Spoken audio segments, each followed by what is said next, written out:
Hey, okay sir, welcome back to Harry Potter Hogwarts Mystery. Got more of the Teacher Appreciation Celebration honoring Professor McGonagall. I am halfway done. Basically, I'm bouncing around to different professors and things to learn more about Professor McGonagall, all while playing wizard chess with Professor McGonagall. And she's teaching me about life and all that sort of stuff.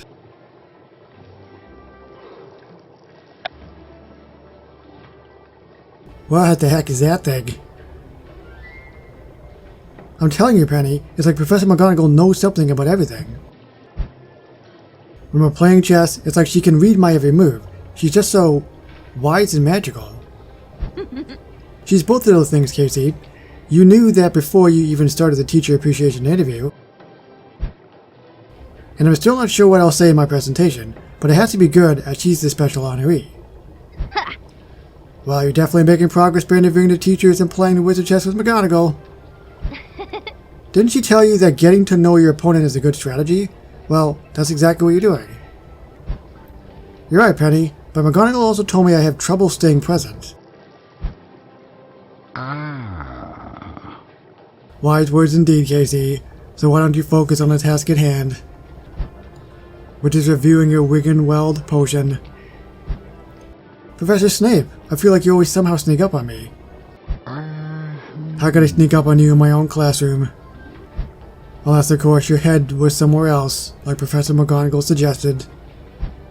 Yes, Professor. The potion, Casey. Need I remind you the last time you made a concoction, it was merely passable.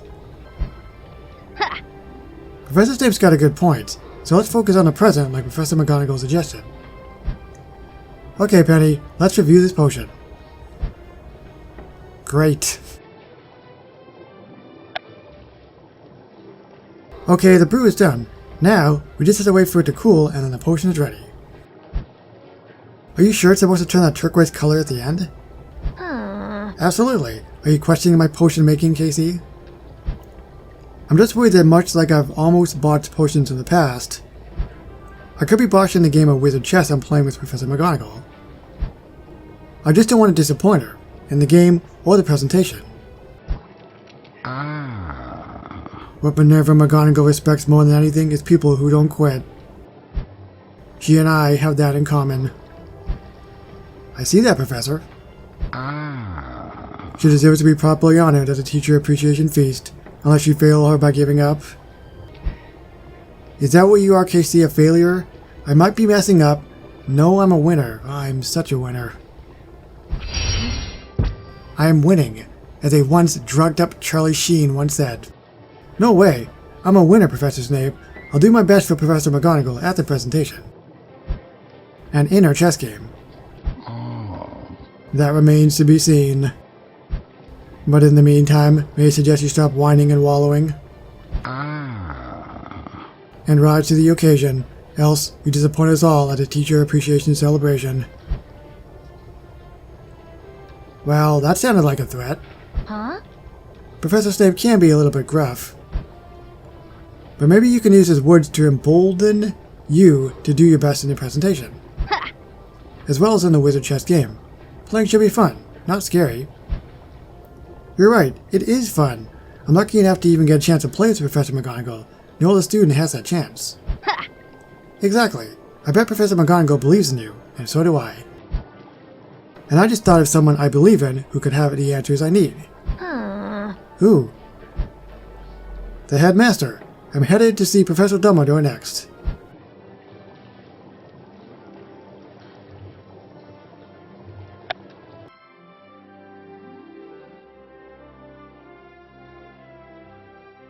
Thank you for agreeing to see me on short notice, Headmaster.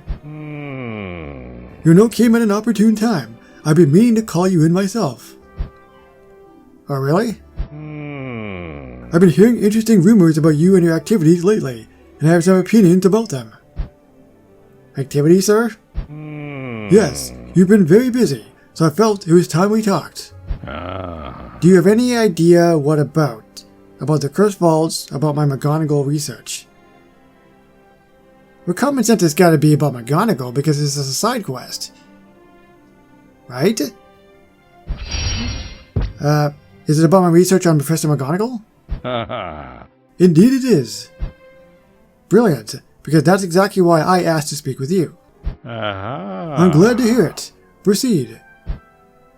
I've been thinking that to really honor Professor McGonagall at the Teacher Appreciation Celebration, that I needed to talk to the people who know her best, so I've been interviewing her friends and peers. I admit, I've heard about your pursuit of information about our esteemed honoree.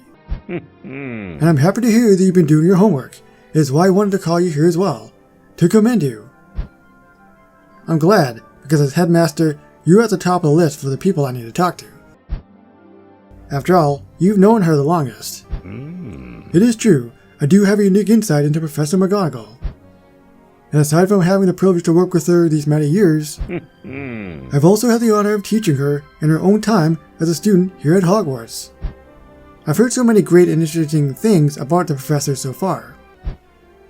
But I really want to know what makes her special to you, Headmaster. Then let's begin.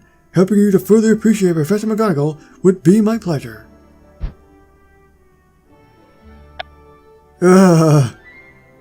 Well, he has lived a long time, so he has a lot of information.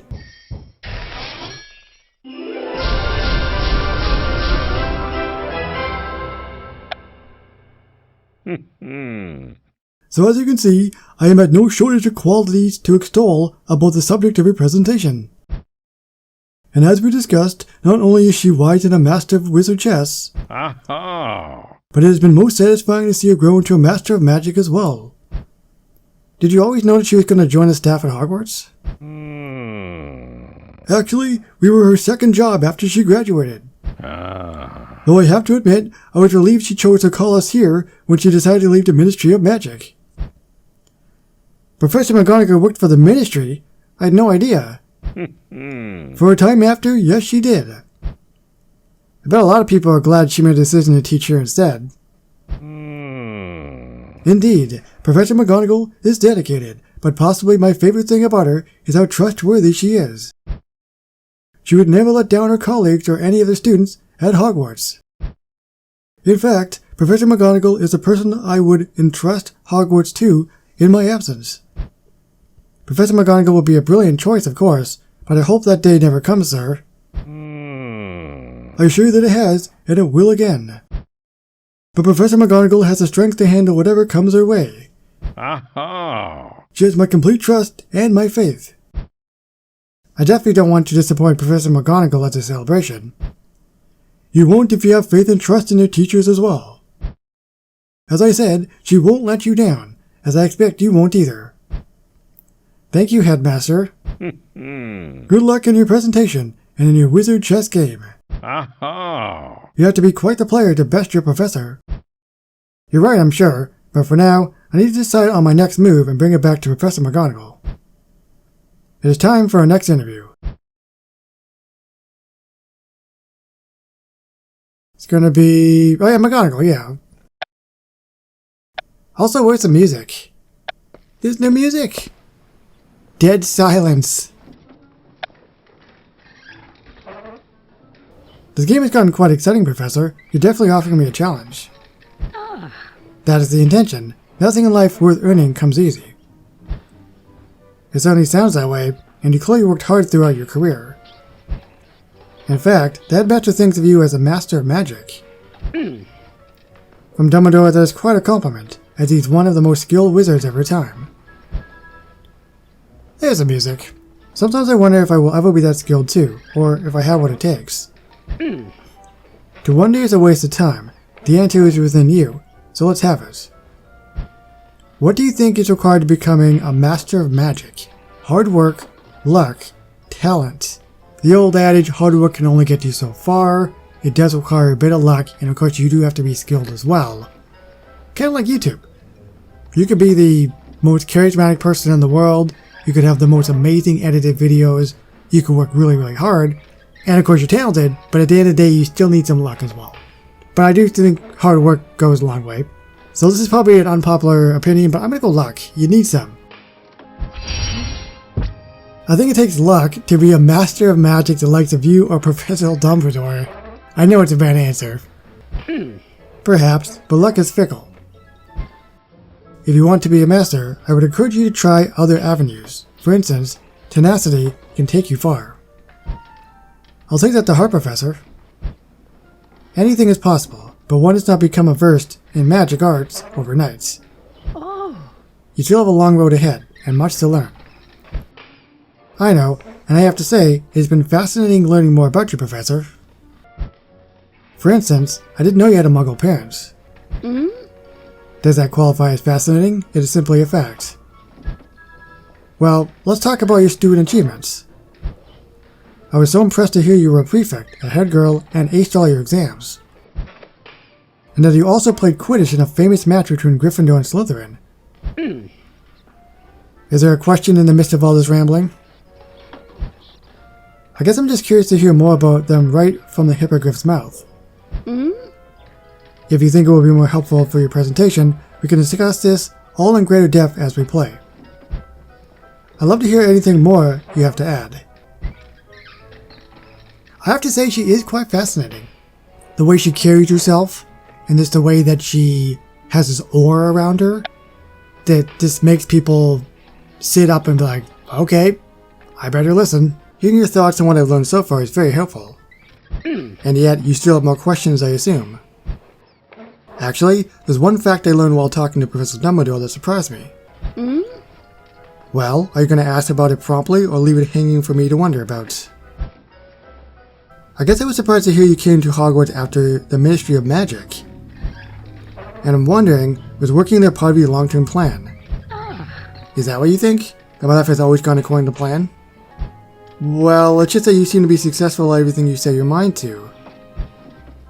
Even your chess moves during this game have been so methodical and strategic.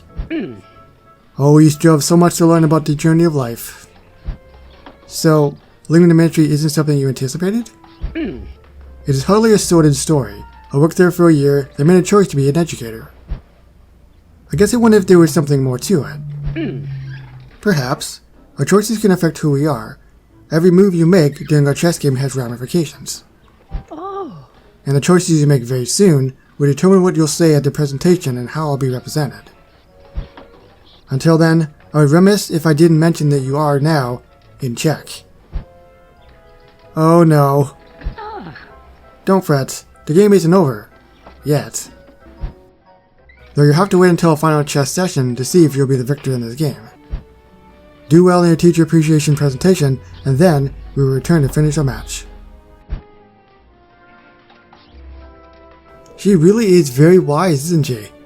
Everything that she says and everything she does, I don't know, just kind of has, well, hopefully should have a profound effect on my character.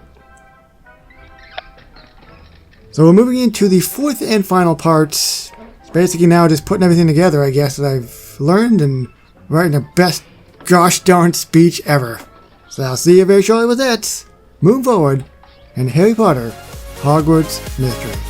So thank you everybody so much for watching, and I'll see you on the next one. Bye everybody.